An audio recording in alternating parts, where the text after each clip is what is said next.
Muy buenas tardes a todos. Vamos a comenzar la clase sobre enfermedad inflamatoria pélvica a través del canal de MECUBAN. De esta forma estaremos explicando todo lo que tiene que ver con esta enfermedad que es muy frecuente en pacientes juveniles y sobre todo en ginecología.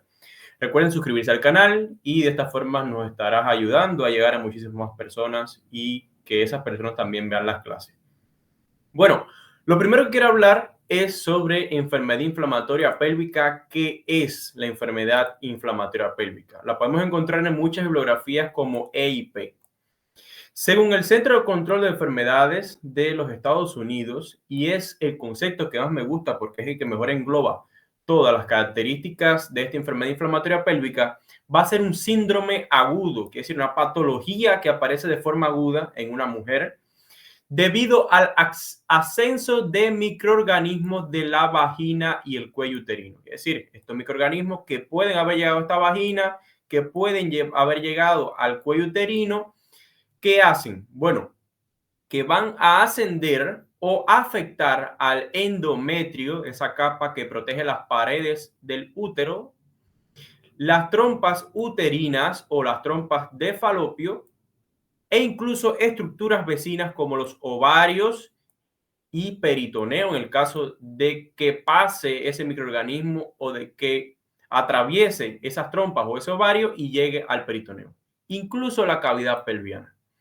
Por tanto, va a establecer un trayecto importante de estos microorganismos que es el generalmente vamos a encontrar implicado en la fisiopatología, que va a ser la vía canalicular ascendente, quiere decir, un microorganismo que está en vagina, que está en cervix o el cuello uterino, atraviesa, sube a través del útero, de la cavidad uterina, después llega a las trompas de falopio o trompas uterinas para finalmente llegar a ovario. E incluso en ese trayecto a través de las trompas puede provocar determinados accesos a ese nivel que pueden romperse y llegar a cavidad peritoneal. Por tanto, esta es la forma que más vamos a encontrar en la fisiopatología y que explica mejor lo que hacen los microorganismos cuando ascienden por esas vías o por esos genitales internos. Otras vías por las cuales puede llegar el microorganismo puede ser hematógena de focos distantes, sobre todo en la tuberculosis crónica. ¿Por qué? Porque recuerden que la arteria ilíaca interna y la vena ilíaca interna también llegan hacia el útero, quiere decir, tienen ramas en las arterias uterinas y venas uterinas y tienen ramas en las arterias vaginales y venas vaginales. Por tanto, llega de la circulación sistémica un microorganismo que por esas vías, por esas arterias va a llegar hacia la cavidad uterina o útero y hacia la vagina. Puede ser también por contigüidad. ¿Por qué por contigüidad? Bueno, puede estar una apendicitis, una apéndice inflamada, que los microorganismos infiltren hacia peritoneo o hacia, en este caso, hacia cavidad pelviana y finalmente pasen a esas estructuras uterinas del cuello o vagina para llevar a cabo posteriormente la vía canalicular ascendente. Mientras que la linfática también, al estar, en este caso, irrigados por arterias y venas, también existen conductos linfáticos a ese nivel, a nivel de la pelvis, que permiten la llegada también de microorganismos hacia esas estructuras o genitales internos. ¿Cuáles van a ser esos gérmenes que más frecuentes vamos a tener entre las causas de enfermedad inflamatoria pélvica? Bueno, la Neisseria gonorrheae o el microorganismo causante de la gonorrea. La clamidia trachomatis, que mucho tiene que ver con el linfogranuloma venéreo y la inflamación de ganglios linfáticos a ese nivel. Actinomyces israelis, sobre todo en pacientes a las que utilizan métodos de barreras, como es el caso del dispositivo intrauterino o DIU. Y algunas bacterias aerobias y anaerobias, como los bacteroides, los pectostreptococcus, Gardnerella vaginal, Escherichia coli y estreptococos del grupo B. Pero ¿cuáles van a ser los más frecuentes? Bueno, Neisseria gonorrheae y Clamidia trachomatis. Se recuerden siempre que estos son los dos gérmenes, los dos microorganismos que pueden ser causantes de esto. Por tanto, la Neisseria gonorrheae, al ser un microorganismo gram negativo, ya desde ahora puedes saber de que tiene que mandarle, en este caso, tinción de gram para saber las características de este germen y por tanto identificarlo. Hasta aquí va bastante claro todo lo que tiene que ver con la clase en cuanto a las características de concepto, la fisiopatología y las causas que pueden aparecer. Vamos a ver los factores de riesgo en una paciente. Te llega una paciente a cuerpo de guardia presentando dolor, que es decir, criterios específicos, pero ante esto los factores de riesgo tienen un valor mucho mayor. Esa paciente va a ser generalmente menor a 25 años, una paciente joven que es promiscua con múltiples compañeros sexuales. Cuando le haces la anamnesis o el interrogatorio te dice que ha tenido varias relaciones en un tiempo de 3 meses anteriores, con el antecedente de haber tenido alguna ITS o enfermedad, en este caso, que puede afectar el aparato genital o infección de transmisión sexual, que le hayan puesto un DIU o un dispositivo intrauterino, tenga una historia previa de enfermedad inflamatoria pélvica, que te va a decir, doctor, yo antes padecí de esta enfermedad y por tanto llego otra vez con las mismas condiciones o características, síntomas clínicos. Que se le haya realizado algún procedimiento operatorio, por ejemplo, la dilatación y el curetaje uterino en el caso de un legrado que se le haga. Es decir, que quería realizarse, que es decir, no quiere un feto o un nuevo producto de la concepción, tener un hijo, y por tanto se le hizo el legrado y llegaron estos gérmenes hacia esas estructuras de los genitales internos. O se le hace histerosalpingografía con el objetivo de ver las características del útero y las trompas uterinas, y se le inyectó un determinado contraste y no se le inyectó con las medidas de asepsia y antisepsia importantes y llegan los gérmenes también por esa vía. Que se le hayan practicado un aborto, en este caso, como les dije, en el caso de la dilatación y curetaje uterino, o que haya tenido infecciones puerperales, que es decir, que después que nació el niño, que es decir, después que tuvo el parto, en el puerperio, aparecieron algunas infecciones asociadas principalmente a cuidados médicos, o posaborto, que es lo mismo, es decir, en el caso de los puerperales, después de que nace ese niño, y el posaborto después de que se realiza el aborto, ya sea por las distintas vías que existan. Mientras que para existir el diagnóstico de enfermedad inflamatoria pélvica, tienen que existir algunos criterios llamados criterios de Hager, que son los que más me gustan a mí para decir de que existe enfermedad inflamatoria pélvica. Tienen que saber que existe una tríada, aparte de estos criterios de Hager, que es la tríada clásica de la enfermedad inflamatoria pélvica, que va a ser el dolor, generalmente en abdomen inferior bilateral. En este caso también vamos a tener la fiebre, que en este caso es una temperatura mayor a 38 grados Celsius, y la presencia de leucorrea. Esta es una tríada que mucho se habla aquí en Cuba para decir que existe enfermedad inflamatoria pélvica, pero que tenemos que tener en cuenta los diagnósticos diferenciales también. Pasamos a los criterios de Hager para decir que existe una enfermedad inflamatoria pélvica, ya que este es un criterio mucho más completo que solamente la tríada clásica. Existen criterios mayores y criterios menores. Dentro de los criterios mayores va a ser el dolor espontáneo en abdomen inferior. Un dolor que es bilateral. Ya por ahí vamos diferenciando embarazo ectópico, que generalmente el dolor es unilateral. Existe también dolor durante la movilización cervical, que es decir, que le haces, en este caso, a la paciente un tacto vaginal y cuando le tocas el cuello, en este caso el cuello uterino, te va a decir que siente un dolor muy grande. Dolor anexial a la exploración.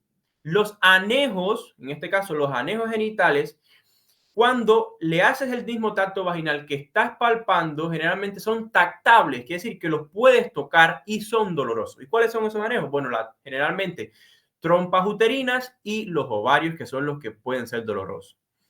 Una historia de actividad sexual reciente. Dice, doctor, tú le preguntas si tuvo relaciones sexuales anteriores y te va a decir, sí, tuve relaciones sexuales hace muy poco tiempo, y por esta vía puedes decir de que a lo mejor la pareja fue el que le contagió con los gérmenes que generalmente hablamos de que pueden causar la enfermedad inflamatoria pélvica. Una ecografía no sugestiva de otra patología, que cuando le hagas la ecografía, en este caso puede ser transvaginal apoyada en un Doppler, ves de que no existen síntomas o que diga signos, en este caso ecográficos, que te digan que es otra patología, sino que signos que son propios de la enfermedad inflamatoria pélvica o de los estadios de la misma.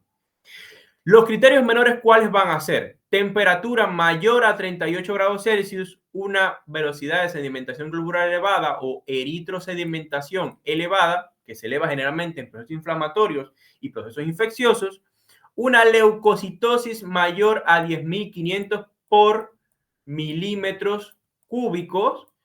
Esto te dice de que existe un proceso infeccioso inflamatorio, tanto la eritrosedimentación como el leucograma, tanto el leucograma, en este caso no el diferencial, sino el leucograma completo, te dice de que puede existir una infección o proceso inflamatorio. Mientras que si le haces una tinción de Gram del exudado intracervical, que es decir, le tomaste muestra, un exudado intracervical, es positivo en este caso generalmente para Neisseria, Neisseria gonorrheae, que es el gran negativo por excelencia que vemos aquí en la enfermedad inflamatoria pélvica. Como dice aquí, para gérmenes relacionados con enfermedad inflamatoria pélvica, sobre todo Neisseria gonorrhoeae. Aprende esto. Cuando Gram es positivo, en este caso, en la tinción de Gram podemos decir de que existe un Gram negativo, es Neisseria gonorrheae, con otras características que pueda tener este germen también. No solamente que sea Gram negativo, sino otras características microbiológicas que no son objetivos en esta clase. Bueno, la leucorrea que les estaba hablando anteriormente de la tríada, ¿cómo va a ser? Generalmente en la gonorrea o aquella enfermedad causada a nivel genital por Neisseria gonorrheae va a ser una leucorrea. La paciente dice que tiene pérdidas vaginales de color amarillo o amarillo verdoso, que tienen mal olor o son fétidas, que es lo principal.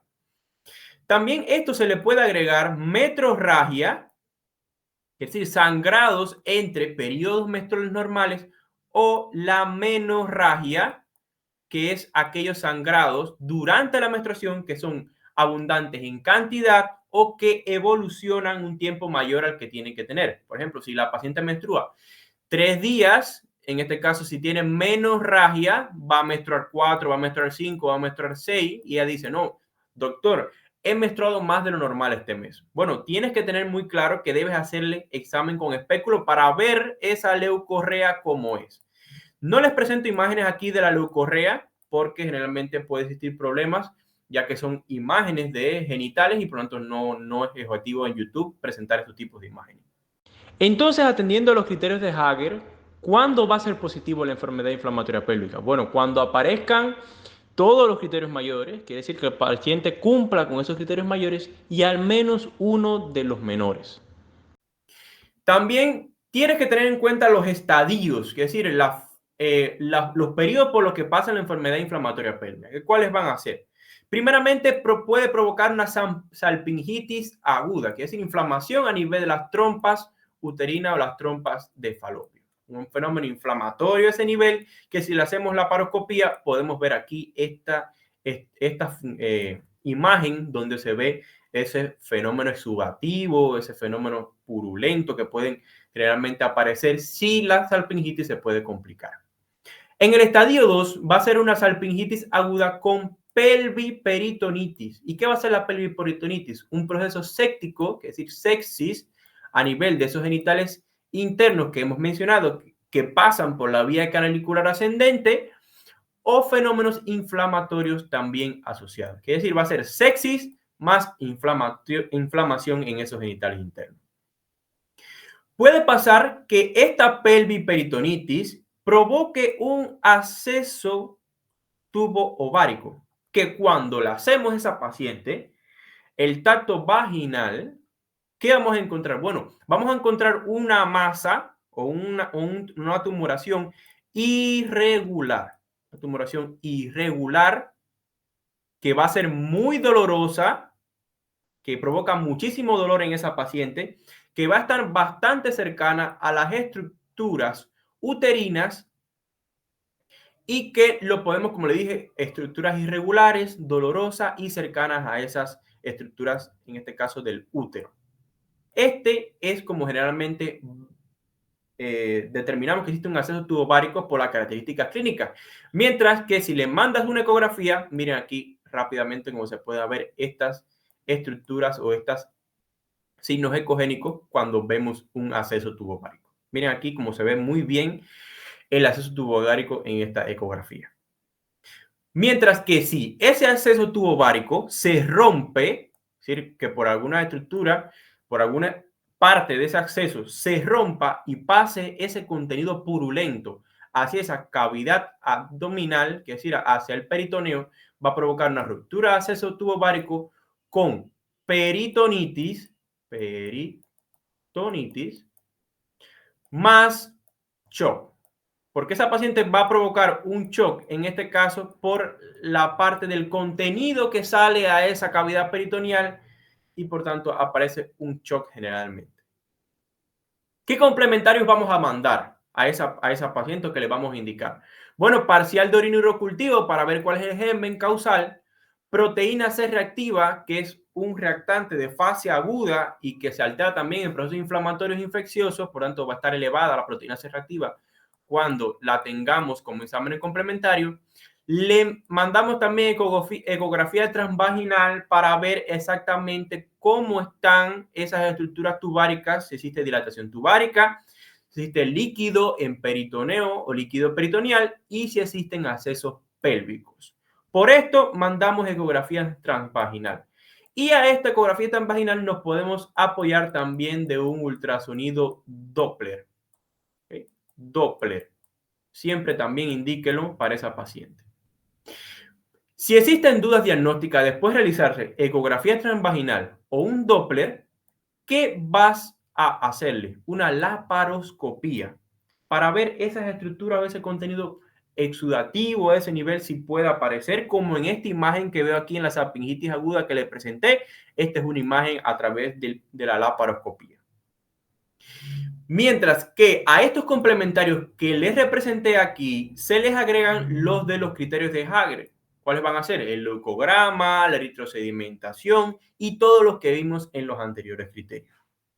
¿Qué secuelas pueden aparecer en una enfermedad inflamatoria pélvica? Bueno, dolor pélvico crónico o infertilidad en el caso del acceso tubovárico, se tenga que hacer algún proceder quirúrgico que impida el proceso normal de la gestación o la concepción.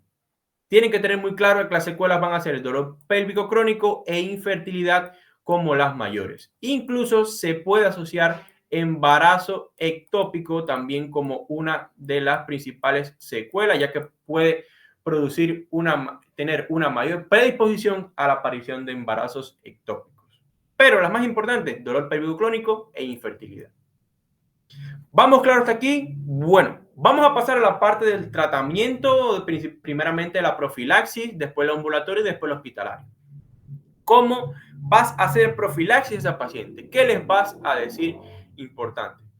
La anticoncepción, es decir, esa paciente que tenga una práctica sexual segura, que es decir, que use determinados anticonceptivos, que a pesar de que no sean un DIU, porque puede provocar un aumento del riesgo de enfermedad inflamatoria pélvica, utilizar otros métodos de anticoncepción.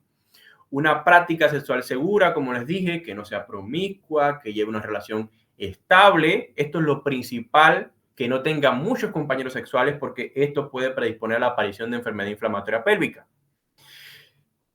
Que se le realiza el diagnóstico y tratamiento oportuno de infecciones cervivaginales. Es decir, estas infecciones generalmente cuando determinas que es una Neisseria gonorreae, una clamidia trachomatis, rápidamente darle tratamiento para que por la vía canalicular ascendente no llegue y produzca una enfermedad inflamatoria pélvica. Asexia y antisexia en la instrumentación sobre el aparato genital. Todos los procederes que vayas a realizar de forma quirúrgica, ya sea un legrado, ya sea otros procederes que lleven alteración o daño en esos genitales internos, tienes que realizar asexia y antisexia, que es decir, tener las mayores condiciones higiénicas posibles. Tratamiento de lesiones benignas de vulva, vagina y cuello y la higiene adecuada de los genitales. ¿Cómo es esto? Bueno, asearse con agua hervida y todas las condiciones que permiten que no aparezcan gérmenes en esas estructuras genitales. Que no aparezcan, no, siempre va a haber gérmenes ahí, pero que no predispongan a la aparición de la patología de enfermedad inflamatoria pélvica.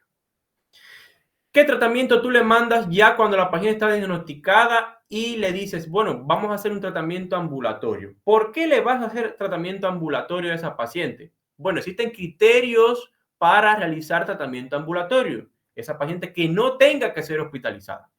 Bueno, que tenga los hallazgos típicos de una enfermedad inflamatoria pélvica, pero que a esto se le asocie una temperatura menor a 38.3 grados Celsius, un leucograma menor a 15.000 por milímetros cúbicos, que no se palpen masas pélvicas ni tenga reacción peritoneal, que puede decir que esté haciendo una peritonitis, o que tenga un acceso tubovárico en el caso de las masas pélvicas. Que tolere los medicamentos por la vía oral, no aparezcan náuseas ni vómitos asociados a la administración de los medicamentos y tener la constancia de que va a seguir el tratamiento de forma ambulatoria, que no lo va a interrumpir, que tiene las condiciones, tiene los medicamentos para el tratamiento y que por tanto no requiere un tratamiento hospitalario. ¿Cómo vamos a hacer este tratamiento ambulatorio? Bueno, la ceftriaxona, bulbo de 1 gramo, ¿cómo lo vamos a administrar? 250 miligramos intramuscular en dosis única. ¿A esto qué vamos a asociarle? La doxiciclina, cápsula de 100 miligramos, ¿cómo vamos a administrarla? Una cápsula 2 veces al día por 14 días vía oral. Y en defecto de la doxiciclina, administramos tetraciclina, tableta de 250 miligramos. ¿Cómo vamos a tenerla?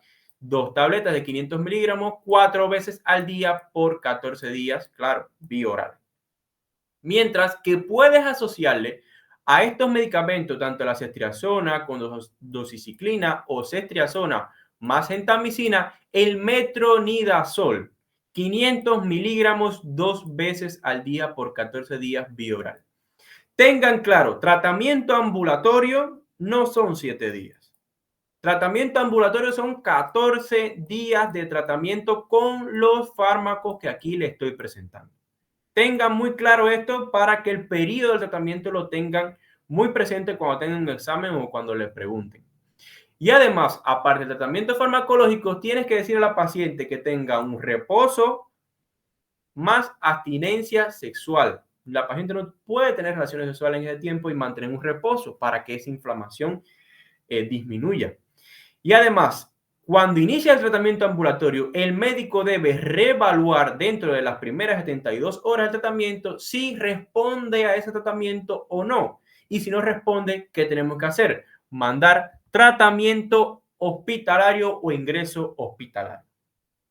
Pero para el ingreso hospitalario también existen criterios. ¿Cuáles van a ser? Que sea una paciente nulípara, que es decir, que nunca haya tenido un embarazo anterior, que sea adolescente con el primer episodio de enfermedad inflamatoria pélvica, que sea causada por un dispositivo intrauterino o un DIU que debe ser removido en las 48 a 72 horas del tratamiento antibiótico, que existe un fallo en el tratamiento, es decir, que no responde a ese tratamiento, que sea embarazada, que tenga hallazgos no característicos de enfermedad inflamatoria pélvica, es decir, hallazgos inespecíficos que pueden decirte que pueda ser o no, que tengas la duda diagnóstica o el diagnóstico incierto, bueno, ingrésala, no estés esperando pensar, sino que ingrésala rápidamente porque esta patología es bastante grave, si puede provocar peritonitis o alguna complicación.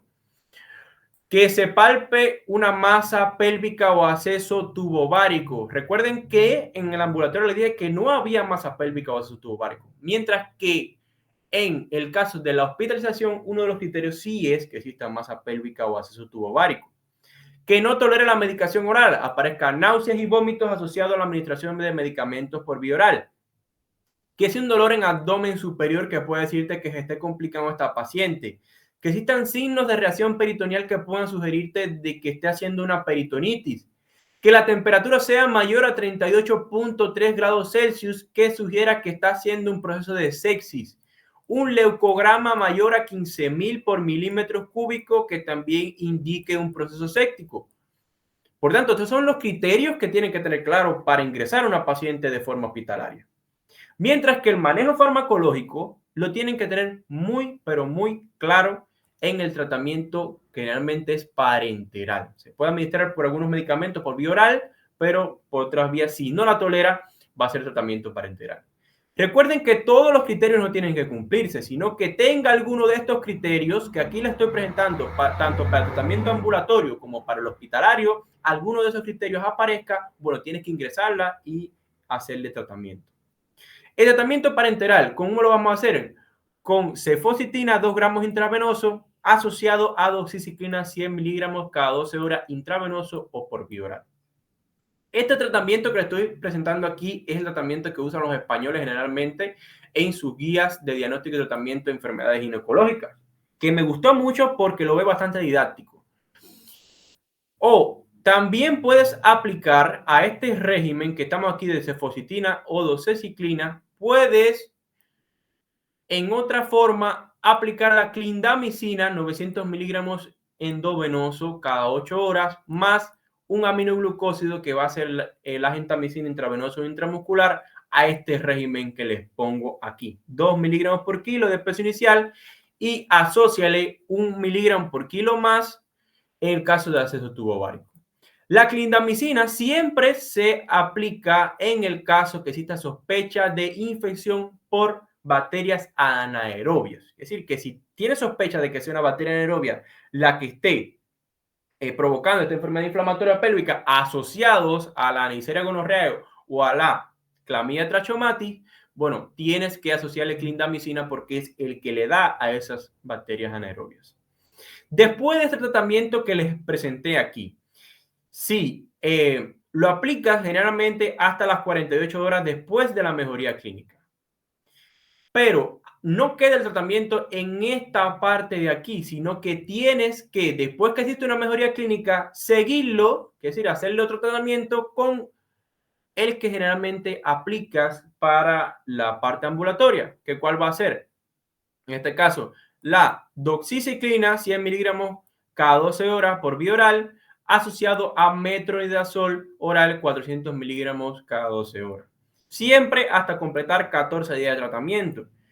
O le puedes asociar también la clindamicina en el caso de que sea un tratamiento por anaerobios vía oral, es decir, 450 miligramos cada 6 horas vía oral, siempre que exista acceso tubo-ovárico hasta completar 14 días de tratamiento.